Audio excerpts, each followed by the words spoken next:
200 ಅಂಕಗಳಿಗೆ 200 ಅಂಕಗಳನ್ನು 120 ಅಂಕಗಳನ್ನು ತಗೋಬೇಕಾದ ನಮಗೆ ಸುಮಾರು 60 ಪ್ರಶ್ನೆಗಳು ಭಾರಿ ಗೊಂದಲವಾಗಿದ್ದು ಆ ಪರೀಕ್ಷೆ ಬರೆದಿದ್ರೂ ಸಹ ನಮಗೆ ನಂಬಿಕೆ ಇಲ್ಲ, ಭಾರಿ ಅನ್ಯಾಯ ಆಗಿದೆ, ನೋವಾಗಿದೆ, ನಮಗೆ ಮರುಪರೀಕ್ಷೆಯನ್ನು ಬರೀಲಿಕ್ಕೆ ಅವಕಾಶ ಮಾಡಿಕೊಡ್ಬೇಕು ಅಂತ ಹೇಳಿ ಭಾರಿ ಹೋರಾಟ ಮಾಡ್ತಿದ್ದಂಥ ವಿದ್ಯಾರ್ಥಿಗಳಿಗೆ ಕರ್ನಾಟಕ ರಕ್ಷಣಾ ವೇದಿಕೆ ನಿನ್ನೆ ಕರೆ ಕೊಟ್ಟು ನಿಮ್ಮ ಜೊತೆಯಲ್ಲಿ ನಾವಿದ್ದೀವಿ, ನಾವು ಕನ್ನಡದ ಹೋರಾಟಗಾರರು ನಿಮ್ಮ ಜೊತೆಯಲ್ಲಿದ್ದೀವಿ, ಇದು ಕನ್ನಡದ ನಾಡಿನ ಮಕ್ಕಳ ಭವಿಷ್ಯ ಅನ್ನುವ ಎಚ್ಚರಿಕೆಯನ್ನು ಸರ್ಕಾರಕ್ಕೂ ಮತ್ತು ಆಯೋಗಕ್ಕೆ ಕರ್ನಾಟಕ ರಕ್ಷಣಾ ವೇದಿಕೆ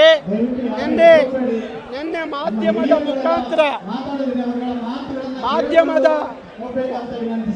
ಮಾಧ್ಯಮಗಳ ಮುಖಾಂತರ ನಾವು ಹಂಚಿಕೊಂಡಿದ್ದೆ. ಬೆಳಗ್ಗೆನೂ ಸಹ ನಾನು ಕೆಲವು ಮಾಧ್ಯಮಗಳ ಜೊತೆಯಲ್ಲಿ ಮಾತಾಡುವಾಗ ನಮ್ಮ ಬೇಡಿಕೆಗಳನ್ನು ಸರ್ಕಾರದ ಮುಂದೆ ಆಯೋಗದ ಮುಂದೆ ಇಟ್ಟಿದ್ದು. ಇವತ್ತು ಲಕ್ಷಾಂತರ ಮಕ್ಕಳು ಏನು ಈ ಪರೀಕ್ಷೆಯಿಂದ ನೊಂದಿದ್ದಾರೆ, ಅವರ ಒತ್ತಡ ಏನಿದೆ, ಅವರ ಬೇಡಿಕೆ ಏನಿದೆ, ಮರುಪರೀಕ್ಷೆ ಆಗಬೇಕು, ಮರುಪರೀಕ್ಷೆಯನ್ನು ಮಾಡಬೇಕು, ಮತ್ತೆ ಪರೀಕ್ಷೆ ಬರೀಲಿಕ್ಕೆ ನಮಗೆ ಅವಕಾಶ ಕೊಡಬೇಕು ಅಂತ ಹೇಳಿ ಅವರು ಕೇಳ್ಕೊಂಡಿದ್ರು. ನಾನು ಅದನ್ನು ಸರ್ಕಾರದ ಮುಂದೆ ಇಟ್ಟಿದ್ದೆ. ಆದರೆ ಇವತ್ತು ಸಾಂಕೇತಿಕವಾದಂಥ ಪ್ರತಿಭಟನೆಗೆ ನಾವು ಮುಂದಾದ ಮೇಲೆ ಇವತ್ತು ಸರ್ಕಾರ ಮಾನ್ಯ ಮುಖ್ಯಮಂತ್ರಿಗಳು ಈಗ ಬಂದ ಸಂದೇಶದ ವಿಚಾರವನ್ನು ಗಮನಿಸಿದಾಗ ಮತ್ತೆ ಎಲ್ಲ ಈ ನಾಡಿನ ಯಾರು 1,30,000 ವಿದ್ಯಾರ್ಥಿಗಳು ಪರೀಕ್ಷೆ ಬರೆದಿದ್ರಲ್ಲ, ಗೊಂದಲದಲ್ಲಿದ್ದರಲ್ಲ, ಅನ್ಯಾಯ ಆಗಿದೆ ಅಂತ ಅವರ ನೋವನ್ನು ಹೇಳ್ಕೊತಿದ್ರಲ್ಲ, ಆ ಎಲ್ಲ ಮಕ್ಕಳು ಮತ್ತೆ ಪರೀಕ್ಷೆ ಬರೀಲಿಕ್ಕೆ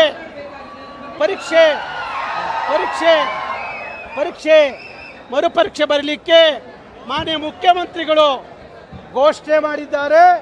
ಮತ್ತೆ ಮರುಪರೀಕ್ಷೆಗೆ ಅವಕಾಶ ಮಾಡಿಕೊಟ್ಟಿದ್ದಾರೆ. ಹಾಗಾಗಿ ಕರ್ನಾಟಕ ಸರ್ಕಾರದ ಮಾನ್ಯ ಮುಖ್ಯಮಂತ್ರಿಗಳಿಗೆ ನಿಮ್ಮೆಲ್ಲರ ಪರವಾಗಿ ಕರ್ನಾಟಕ ರಕ್ಷಣಾ ವೇದಿಕೆ ಅವ್ರನ್ನ ಅಭಿನಂದಿಸುತ್ತೆ. ಹಾಗೆ ಈ ಪರೀಕ್ಷೆಯಲ್ಲಿ ಯಾವ ಅಧಿಕಾರಿಗಳು ಲೋಪವನ್ನು ಎದುರಿಸಿದ್ರಲ್ಲ, ಅನ್ಯಾಯ ಮಾಡಿದ್ರಲ್ಲ, ಪ್ರಶ್ನೆ ಪತ್ರಿಕೆಗಳನ್ನು ತಪ್ಪಾಗಿ ಮುದ್ರಿಸಿದ್ರಲ್ಲ, ಆ ಅಧಿಕಾರಿಗಳ ಮೇಲೆ ಕ್ರಮ ತಗೋಬೇಕು ಅಂತ ಹೇಳಿ ಸರ್ಕಾರವನ್ನು ನಾವು ಒತ್ತಾಯ ಮಾಡ್ತೀವಿ. ಹಾಗಾಗಿ ಮತ್ತೊಮ್ಮೆ ಮಾಧ್ಯಮಗಳ ಮುಖಾಂತರ ನಾನು ಎಲ್ಲ ಸರ್ಕಾರದ ಮಾನ್ಯ ಮುಖ್ಯಮಂತ್ರಿಗಳಿಗೆ ನಾನು ವಿಶೇಷವಾಗಿ ಅಭಿನಂದಿಸ್ತೀನಿ. ನಮ್ಮ ಹೋರಾಟಕ್ಕೆ ಸಿಕ್ಕಂಥ ದೊಡ್ಡ ಜಯ ಇದು. ಹಾಗಾಗಿ ಈ ಜಯ 101,30,000 ಕನ್ನಡದ ಮಕ್ಕಳೇನು ಪರೀಕ್ಷೆ ಬರೆದಿದ್ದಲ್ಲ, ಅವರ ಜಯ, ಅವರ ಹೋರಾಟ ಅಂತೇಳಿ ಹೇಳ್ತಾ ಮತ್ತೊಮ್ಮೆ ಸರ್ಕಾರಕ್ಕೆ ಅಭಿನಂದಿಸ್ತಾ ಎಲ್ಲ ಮಾಧ್ಯಮದ ಗೆಳೆಯರಿಗೆ ವಿಶೇಷವಾಗಿ ಈ ಸಂದರ್ಭದಲ್ಲಿ ಅಭಿನಂದಿಸ್ತೀನಿ.